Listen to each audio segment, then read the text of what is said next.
Chapter 3, Mrs. Witch. In the forest, evening was already beginning to fall, and they walked in silence. Charles and Fortinbras gambled on ahead. Calvin walked with Meg, his fingers barely touching her arm in a protective gesture.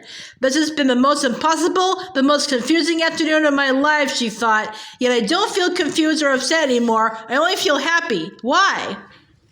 Maybe we weren't meant to meet before this, Calvin said. I mean, I knew who you were in school and everything, but I didn't know you. But I'm glad we've met now, Meg. We're going to be friends, you know. I'm glad too, Meg whispered, and they were silent again. When they got back to the house, Mrs. Murry was still in the lab. She was watching a pale blue fluid move slowly through a tube from a beaker to a retort. Over a Bunsen burner bubbled a big earthenware dish of stew. Don't tell Sandy and Dennis I'm cooking out here, she said. They're always suspicious that a few chemicals may get in with the meat, but I had an experiment I wanted to stay with. This is Calvin O'Keefe, Mother, Meg said. Is there enough for him, too? It smells super. Hello, Calvin. Mrs. Murry shook hands with him. Nice to meet you. You aren't having anything but stew tonight, but it's a good thick one. Sounds wonderful to me, Calvin said. May I use your phone so my mother will know where I am? Of course. Show him where it is, will you please, Meg? I won't ask you to use the one out here, if you don't mind. I like to finish up this experiment. Meg led the way into the house. Charles Wallace and Fortinbras had gone off. Outdoors, she could hear Sandy and Dennis hammering at the fort they were building up in one of the maples. This way, Meg went through the kitchen and into the living room. I don't know why I call her when I don't come home, Calvin said, his voice better. She wouldn't notice. He sighed and dialed. Ma? He said. Oh, Hanky, tell Ma I won't be home till late. Now, don't forget, I don't want to be locked out again. He hung up, looked at Meg. Do you know how lucky you are?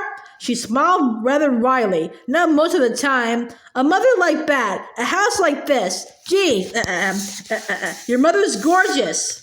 You should see my mother. She had all her upper teeth out and Pop got her a plate, but she won't wear it, and most days she doesn't even comb her hair. Not that it makes much difference when she does. He clenched his fist. But I love her. That's the funny part of it. I love them all, and they don't give a hoot about me. Maybe that's why I call when I'm not going to be home, because I care. Nobody else does. You don't know how lucky you are to be loved.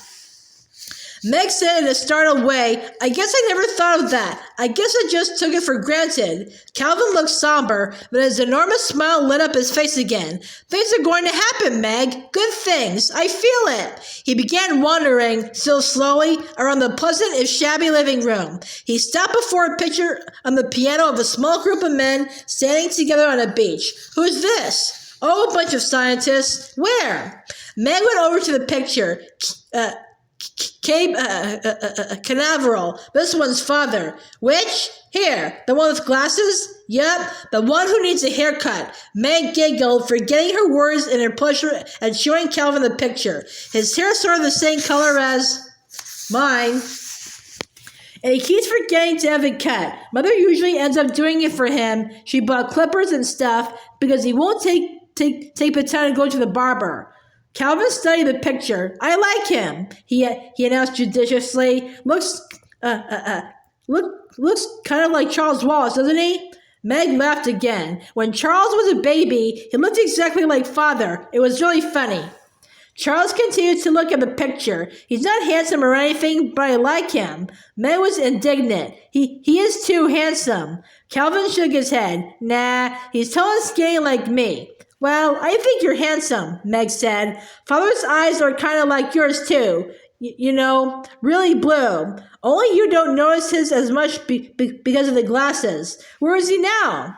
Meg stiffened, but she didn't have to answer because the door from lab to kitchen slammed and Mrs. Murry came in carrying a dish of stew. Now, she called, I'll finish this up properly on the stove. Have you done your homework, Meg? Not quite, Meg said, going back into the kitchen, but I'm sure Calvin won't mind if you finish before dinner. Sure, go ahead.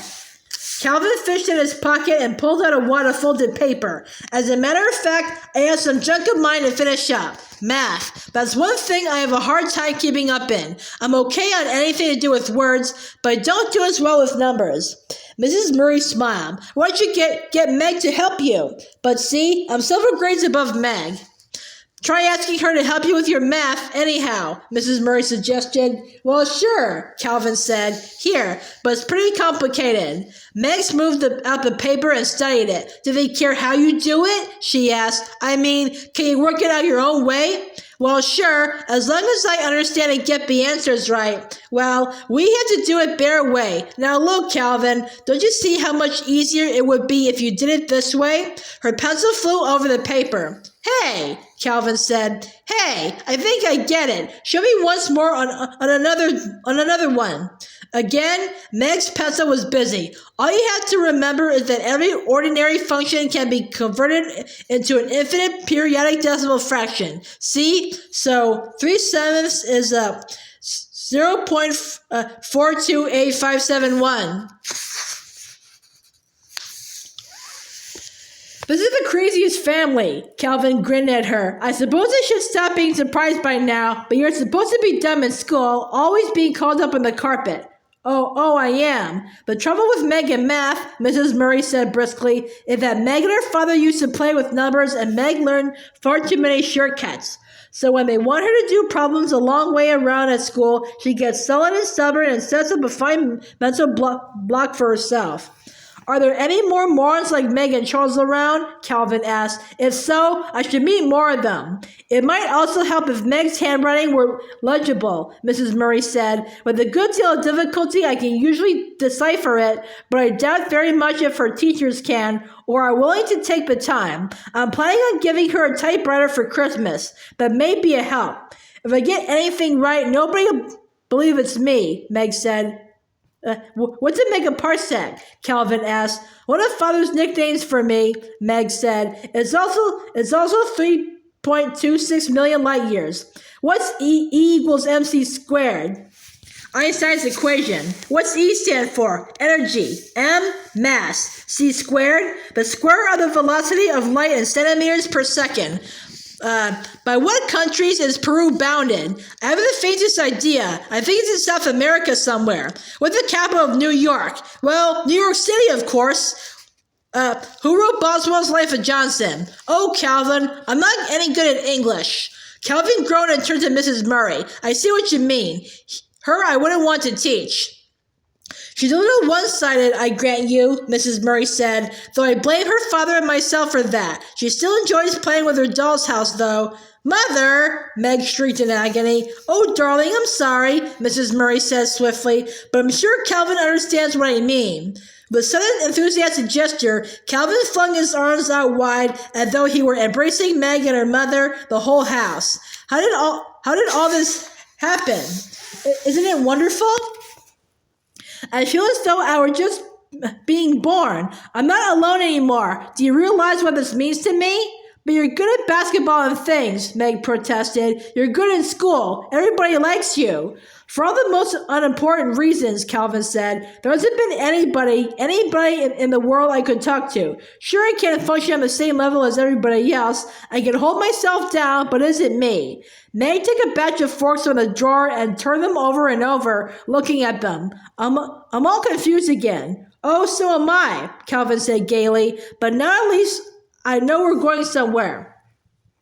Meg was pleased and a little surprised when the twins were excited having Calvin for supper. They knew more about his athletic record and were far more impressed by it than she. Calvin ate 5 bowls of stew, 3 saucers of Jell-O, and a dozen cookies, and then Charles Wallace insisted that Calvin take him up to bed and read to him. The twins, who had finished their homework, were allowed to watch half an hour of TV. Meg helped her mother with the dishes and then sat at the table and struggled with her homework, but she could not concentrate. Mother, are you upset? She asked suddenly.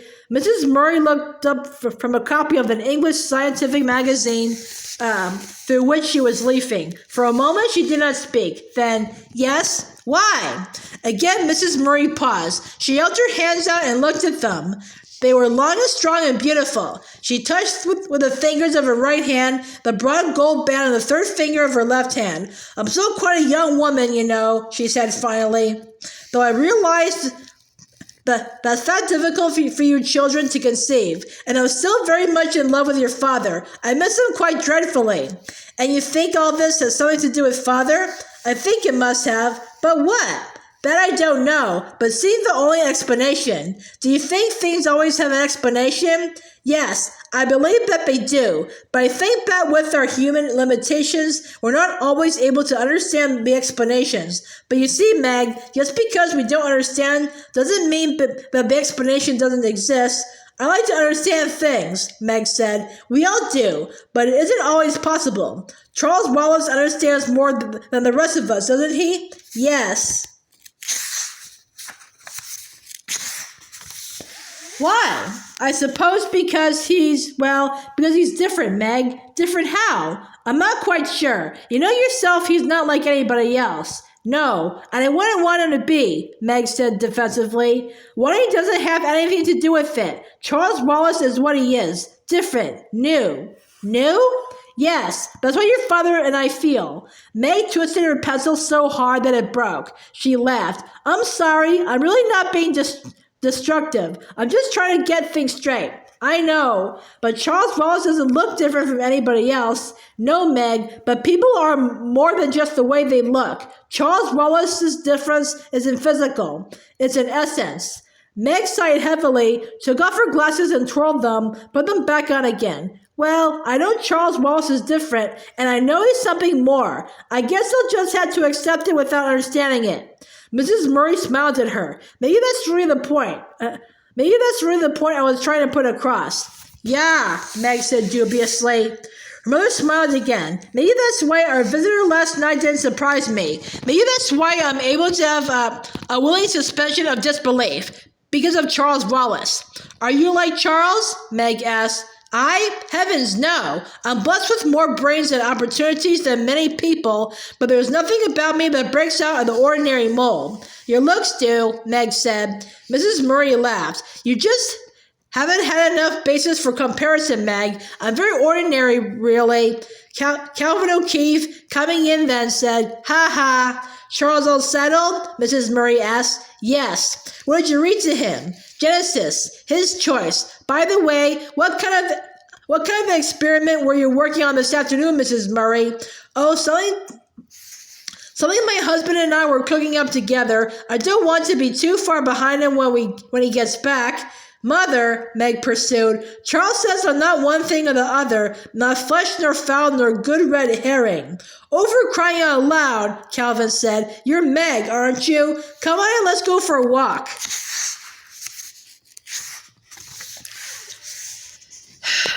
But Meg was still not satisfied. And what do you make of Calvin? She demanded of her mother. Mrs. Murry laughed. I don't want to make anything of Calvin. I like him very much, and I'm delighted he found his way here. Mother, you were going to tell me about a tesseract. Yes. A troubled look came into Mrs. Murry's eyes.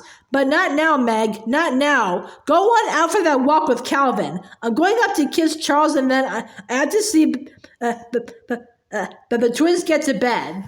Outdoors, the grass was wet with dew. The moon was halfway up and dimmed the stars for a great arc. Calvin reached out and took Meg's hand with a gesture as simple and friendly as Charles Wallace's. Were you upsetting your mother? He asked gently.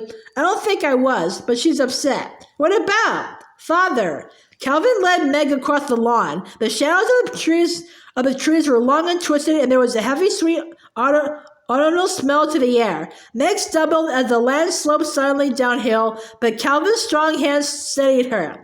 They walked carefully across the twins' vegetable garden, picking their way through rows of cabbages, beets, broccoli, pumpkins. Looming on their left were the tall stalks of corn. Ahead of them was a small apple orchard bounded by a stone wall, and beyond this, the woods through which they had walked that afternoon. Calvin led the way to the wall and then sat there, his red hair shining silver in the moonlight, his body dabbled with patterns from the tangle of branches. He reached up, pulled an apple off a gnarled limb, and handed it to Meg, then picked one for himself. Tell me about your father. He's a physicist. Sure, we all know that, and he's supposed to have left your mother and gone off with some dame. Meg jerked up from the stone on which she was perched, but Calvin grabbed her by the wrist and pulled her back down. Hold it, kid. I didn't say anything you hadn't heard already, did I? No, Meg said, but continued to pull away. Let me go. Come on, calm down. You know it isn't true. I know it isn't true. And how anybody after one look at your mother could believe any man would leave her for another woman just shows how far jealousy will make people go, right? I guess so, Meg said, but her happiness had fled and she was back in a morass of anger and resentment. Look, dope, Calvin shook her gently. I just want to get things straight, sort of sort out the fact from fiction. Your father's a physicist. That's a fact. Yes? Yes? He's a PhD several times over. Yes. Most of the time he worked alone, but for some of the time he went to the Institute for Higher Learning in Princeton, correct? Yes. But he did some work for the government, didn't he? Yes. You take it from there. That's all I know. That's about all I know too, Meg said. Maybe Mother knows more. I don't know. What he did was, well, it was what they call classified. Top secret, you mean? That's right. And you don't even have any idea what it was about? Meg shook her head. No, not really. Just an idea because of where he was. Well, where? Out of New Mexico for a while. We were with him there, and then he was in Florida at Cape Canaveral, and we were with him there too. And then he was going to be traveling a lot, so we came here. You'd always have this house? Yes, but we used to live in it just in the summer. And you don't know where your father was sent? No. At first we got lots of letters. Mother and father always wrote each other every day. I think Mother still writes him every night. Every once in a while, the postmistress makes some kind of a crack about all her letters. I suppose they think she's pursuing him or something, Calvin said, rather bitterly. They can't understand plain, ordinary love when they see it. Well, go on. What happened next? Nothing happened, Meg said. That's the trouble. Well, what about your father's letters? They just stopped coming. You haven't heard anything at all? No, Meg said. Nothing. Her voice was heavy with misery. Silence fell between them, as tangible as the dark tree shadows that fell across their laps and that now seemed to rest upon them as heavily as though they possessed a measurable weight of their own. At last, Calvin spoke in a dry, unemotional voice, not looking at Meg. Do you think he could be dead? Again, Meg leapt up, and again Calvin pulled her down. No! They'd have told us if he were dead. There's always a telegram or something. They always tell you. What do they tell you? Meg choked out a sob, managed to speak over it. Oh, Calvin, Mother's trying to find out. She's been down to Washington and everything. And all they'll say is that he's on a secret and dangerous mission, and she can be very proud of him, but he won't be able to communicate with us for a while. And they'll give us news as soon as they have it. Meg, don't get mad, but do you think maybe they don't know? A slow tear trickled down Meg's cheek. That's what I'm afraid of. Why don't you cry? Calvin asked gently. You're just crazy about your father, aren't you? Go ahead and cry. It'll do you good. Meg's voice came out trembling over tears. I cry much too much. I should be like Mother. I should be able to control myself. Your mother's a completely different person, and she's a lot older than you are. I wish I were a different person, Meg said shakily. I hate myself. Calvin reached over and took off her glasses, but he pulled a handkerchief out of his pocket and wiped her tears. This gesture of tenderness undid her completely, and she put her head down on her knees and sobbed. Calvin sat quietly beside her, every once in a while patting her head. I'm sorry, she sobbed finally. I'm terribly sorry. Now you'll hate me. Oh, Meg, you are a moron, Calvin said. Don't you know you're the nicest thing that's happened to me in a long time? Meg raised her head, and moonlight shone on her tear-stained face. Without the glasses, her eyes were unexpectedly beautiful. If Charles Wallace is a sport, I think I'm a biological mistake. Moonlight flashed against her braces as she spoke. Now she was waiting to be contradicted, but Calvin said, "Do you know that this is the first time I've seen you without your glasses? I'm blind as a bat without them. I'm nearsighted like father." "Well, you know what? You've got dreamboat eyes," Calvin said. "Listen, you go right on wearing your glasses. I don't think I want anybody else to see what gorgeous eyes you have." Meg smiled with pleasure. She could feel herself blushing, and she wondered if the blush would be visible in the moonlight. "Okay, hold it, you two," came a voice out of those shadows. Charles Wallace stepped into the moonlight. "I wasn't spying on you," he said quickly, "and I hate to break things up, but this is it, kids. This is it." His voice quivered with excitement. "This is what?" Calvin asked. "We're going." "Going? Where?" Meg reached out and instinctively grabbed for Calvin's hand. "I don't know exactly," Charles Wallace said, "but I think it's to find father." Suddenly, two eyes seemed to spring at them out of the darkness. It was the moonlight striking on Mrs. Who's glasses. She was standing next to Charles Wallace, and how she had managed to appear where a moment ago there had been nothing but flickering shadows in the moonlight, Meg had no idea. She heard a sound behind her and turned around. There was Mrs. Watson scrambling over the wall. "My, but I wish there was no wind," Mrs. Watson said plaintively. "It's so difficult with all these clothes." She wore her outfit the night before, rubber boots and all, with the addition of one of Mrs. Buncombe's sheets which she had draped over her. As she slid off the wall, the sheet caught in a low branch and came off. The felt hat slipped over both thighs, and another branch plucked at a pink stole. "Oh dear," she sighed, "I shall never learn to manage." Mrs. Who wafted over to her, tiny feet scarcely seeming to touch the ground, the lenses of her glasses glittering. Come to Pico fallo amaro morso, Dante. What grievous pain a little fault doth give me. With a claw-like hand, she pushed the hat up on Mrs. Watson's forehead, untangled the stole from the tree, and with a deft gesture took the sheet and folded it. "Oh, thank you," Mrs. Watson said. "You're so clever." "Un asno viejo sabe más que un potro, A. Perez. An old A knows more than a young colt." "Just because you're a paltry few billion years," Mrs. Watson was starting indignantly when a sharp, strange voice cut in. "All right, girls.